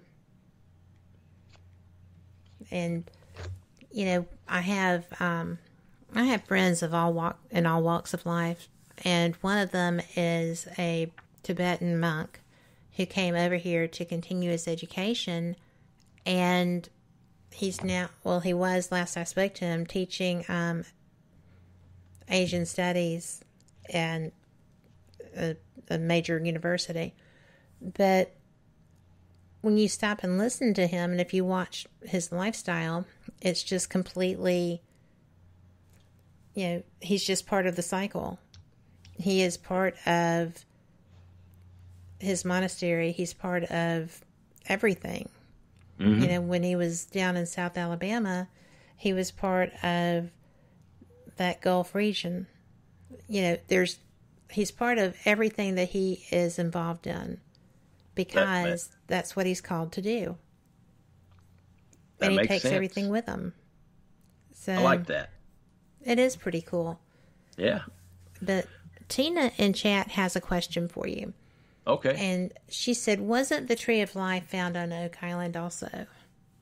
Yeah, Peter Amundsen. There's a spot on Oak Island they call Nolan's Cross, and Nolan's Cross is also can be shown to be in the shape of the Tree of Life. I didn't discover that. That was discovered by, I believe, by a man named Peter Amundsen, and he's also on I've seen him on a couple of documentaries dealing with Shakespeare, cracking the Shakespeare Code, and he had been to Oak Island, and he showed that's what amazed me. It was after I'd written my book, I'd submitted it to the publisher, and literally it was like a month or two later, I saw this documentary with Peter Amundsen showing how he'd discovered a small Tree of Life template on Oak Island. And that just really, that made me so happy to see that someone else had discovered something that also ties in with the treasures that I had been working on, the templates. Yes. So, and it all ties together again. It's just, everything seems to keep tying together with this. And I was so happy to see that someone else had seen the same thing. Well, I think that's just a sign that you're on the right path, and he is too. I think so too. And they're coming, this research is kind of coming together from different directions. And that always makes me happy, because they may find something that I don't know or I haven't seen yet, and vice versa. So that always, I love that.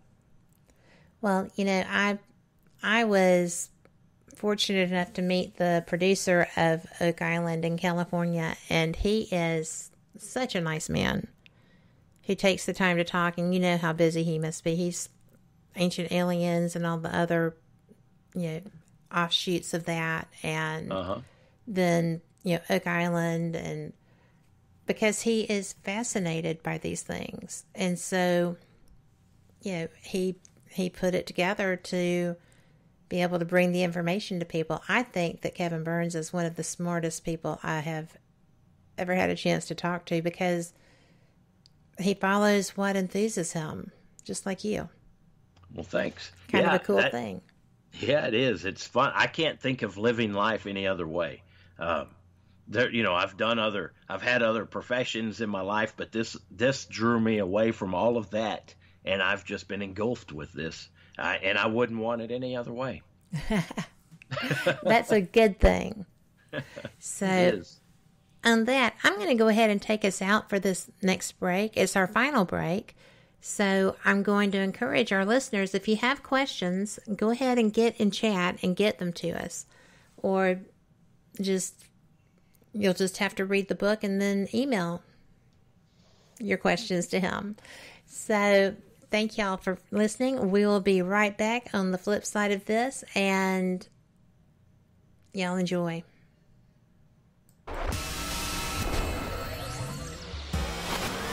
You are listening to WBHM Digital Broadcasting, Birmingham, Alabama.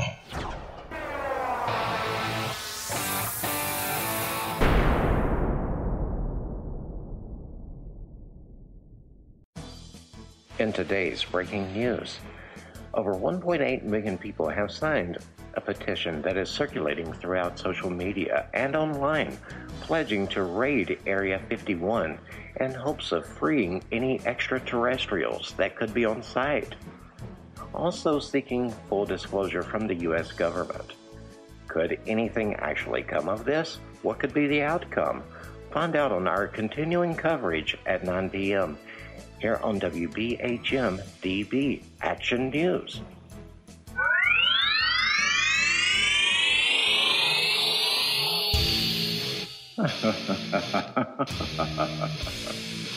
You're kidding, right? Most of those people couldn't raid a refrigerator if it weren't for it having a light in there. How about this? For some real information that you could use, instead of the other, sources, stay here where you are, on WBHM-DB, Birmingham, Alabama. Since 1948, Fate magazine has brought you reports of the strange and unknown, all of them true.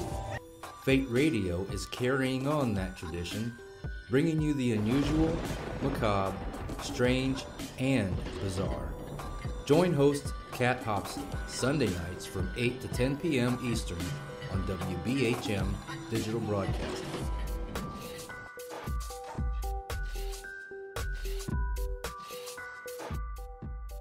Thank you for listening to WBHM Digital Broadcasting out of Birmingham, Alabama. The time is 23 minutes after the hour. You are listening to WBHM Digital Broadcasting. The best in paranormal talk radio.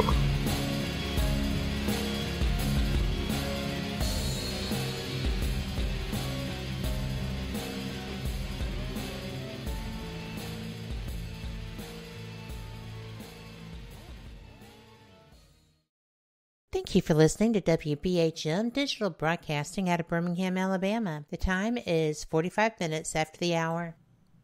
Welcome back for our final segment of Fate Magazine Radio. I am so pleased to have you here tonight, enjoying my fantastic guest, and Dan Duke, who is the author of Jesse James and the Lost Templar Treasure, but has another book coming out soon that he is writing with his sister.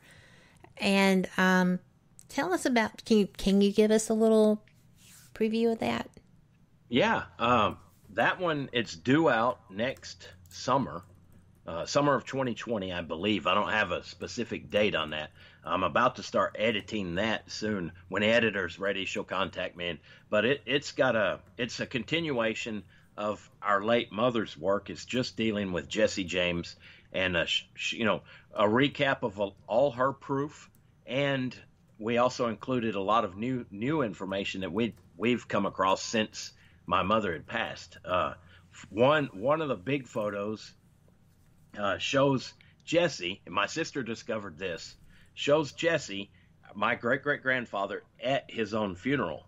And that, I know it sounds wild, it sounds crazy, but if you take into account the fact that the reason they went so many years without ever getting caught was because nobody could identify Jesse.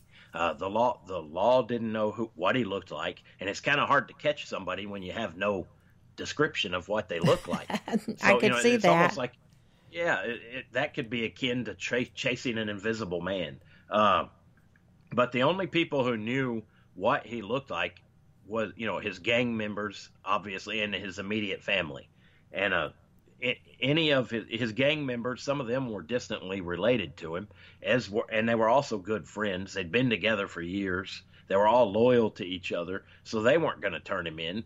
And, if they turned him in, it'd be the same as turning themselves in as well. Mm-hmm. So, that they kept it quiet, and so does his immediate family. They loved him. They didn't want him caught, so they kept quiet about it too.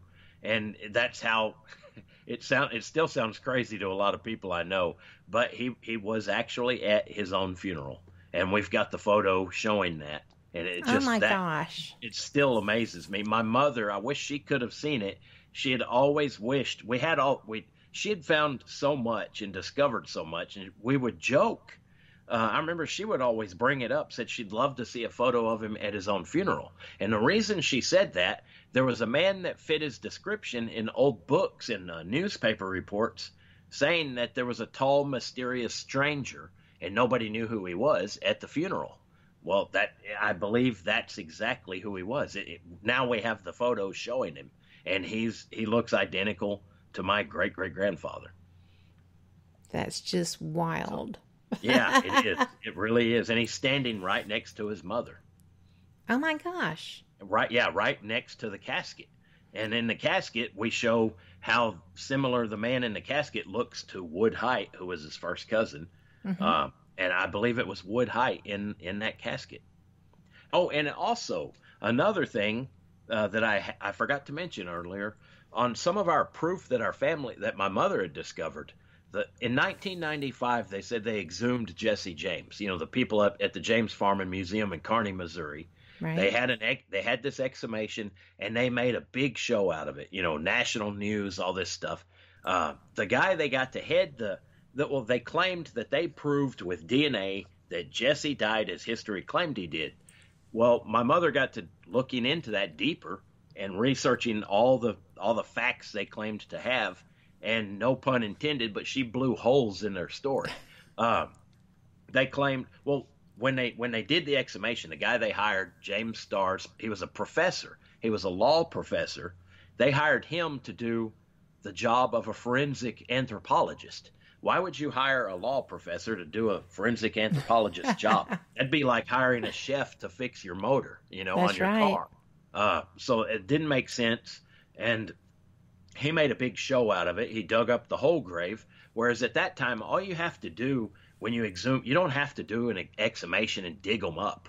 All you have to do is bore a small hole down into the grave and retrieve a dime-sized sample of bone. But he dug the entire grave up, made a big show out of it, and in a way that turned out in our favor because he uncovered not only the skeleton of a man, but also a woman's skeleton. There were several mixed up bones all in that grave, and there were female clothes and shoes, female bones. So it was not a mass grave, but along those lines. Wow. And not only that, they weren't able to retrieve DNA from that grave. So then it goes on. Because there was such a hodgepodge of DNA?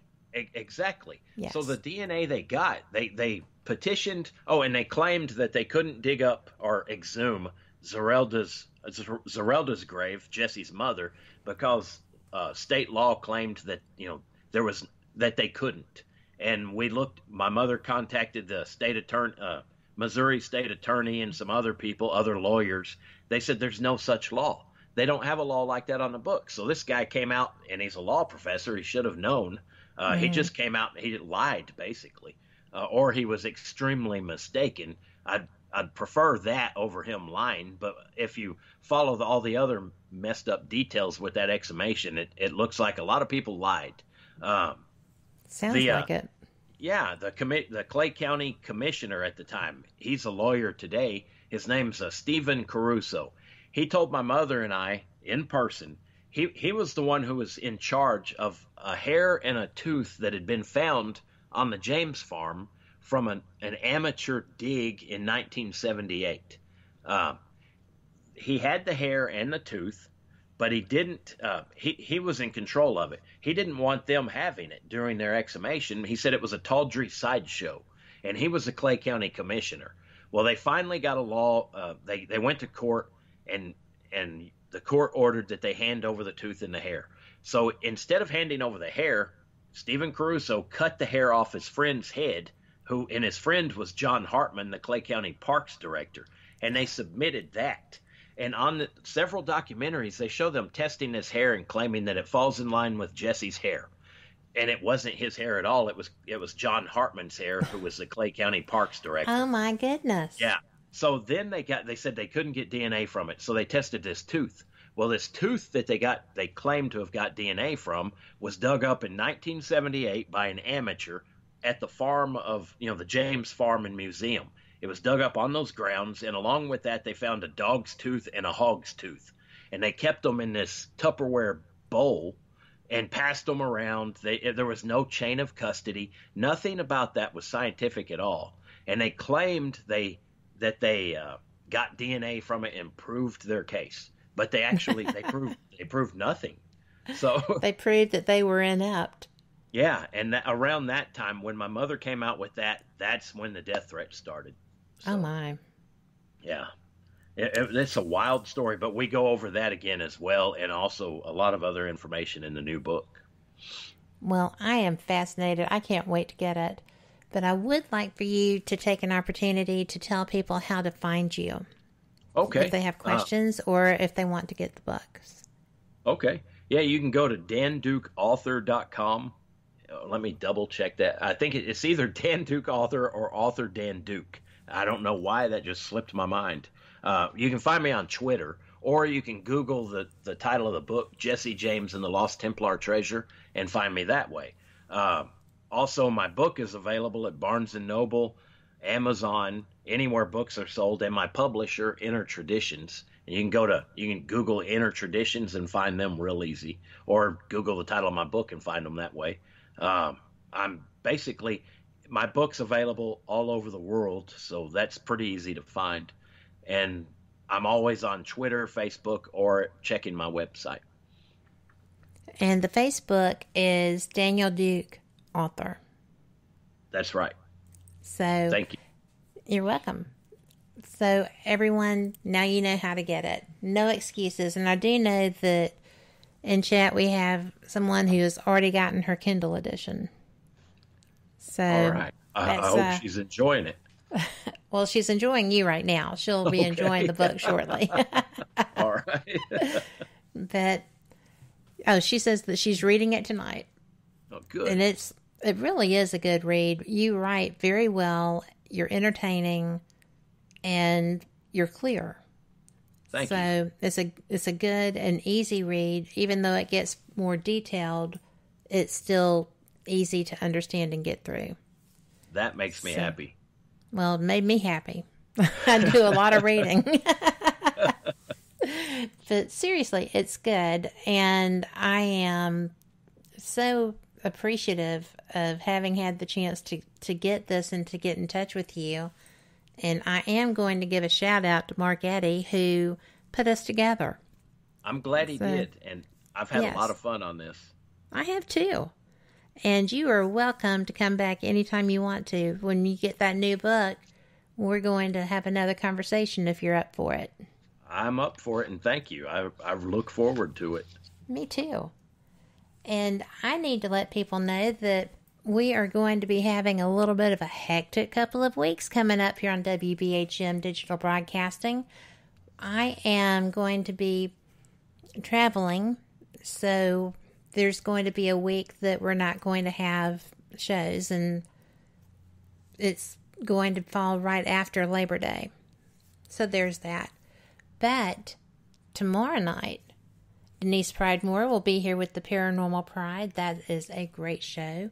Wednesday night, I will be live again with Paranormal Experienced Radio with my guest, Joe Hawk, who is a fantastic paranormal investigator. He is retired law enforcement and a fantastic person, just a good human. Friday, we will have Paraversal Universe, and I'm so excited because this is the last Friday of the month, which means the Paralegend Report. So I will be participating with my favorite paranormal news for the month, and we will be joined, obviously, Kevin and Jennifer Malik with, I believe Jean Broida will be there. I hope Tom and Dan will be there. It's going to be fantastic. You don't want to miss that. And Shelley Burke-Robertson, who is actually in Canada right now exploring the wonders of that area, will be back with her live show. And then, of course, the following Sunday, I'll be back with Fate. So, thank y'all so much for listening. Dan, did you have anything else that you wanted to add? There's a lot, but I don't have enough time. So, the show doesn't have enough time, so... Well, maybe we'll just have to do this again before the new book comes out. That sounds good to me. It does to me, too. We'll figure that out. Okay. And for everyone listening, y'all are the reason we do these shows. We're so appreciative of you. And I just want to say thank you, because y'all have been so supportive as we come through the growth of this network, and sometimes things have been a little hairy. Y'all have made it fantastic. Thank you. And don't forget that I will be bringing y'all live feeds from the 9th through the 10th of September. And I can't wait. I'm going to be at the International UFO Congress. It'll be my first time at this event, which is the world's largest UFO conference. Guinness Book of World Records even. So I thank you, and I know that y'all are going to love this. My friend Chase is going to be there. My friend Mark D'Antonio, who is just a fantastic guy as well as being a great astronomer. I'm looking forward to him because he is doing a lecture on the new science, and I can't wait. He's actually in Europe right now sharing this information, and he'll be back and have a whole couple of days rest before he has to head back. He is not going to know what day it is. That there's going to be fantastic people there, and you're going to get to hear some of them on this show. So that's going to be fun. That being said, make sure as you go out into your work week and every day to be the change you want to see in the world. Because you know what? We do manifest that. We make a decision every morning when we get up what kind of day we're going to have. And that affects the people we run into. Hopefully not literally. But, it's just true. Be the person that you want to see out there and manifest yourself as that positive change in the world. Dan, thank you again for being here. Thanks for having me. It's been an honor. Thanks. And guys, we will catch y'all the next time. Y'all have a great week. We appreciate you. So just take care. Go out, have fun, and enjoy. Good night.